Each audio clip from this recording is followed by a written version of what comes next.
একদিন ইয়ামিন রাস্তা দিয়ে যাচ্ছিল আর মনে মনে ভাবছিল, আজকে যাকেই রাস্তায় দেখব তাকেই আমার বন্ধু বানাবো।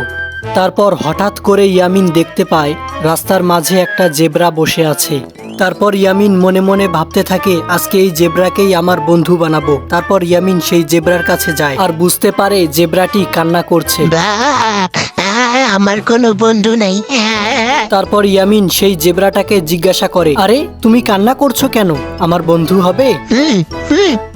আচ্ছা তাহলে চলো আমার সাথে বন্ধু, আজকে অনেক মজা করব।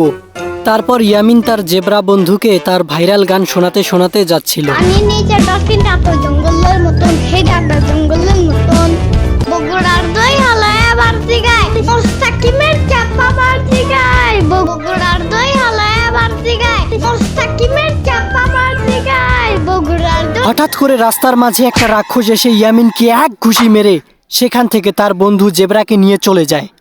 আর ইয়ামিন এদিকে উড়তে উড়তে গাছের সাথে ধাক্কা লেগে নিচে পড়ে যায় আর মনে মনে ভাবতে থাকে, জেব্রা বন্ধু আমি তোমাকে অবশ্যই বাঁচাবো।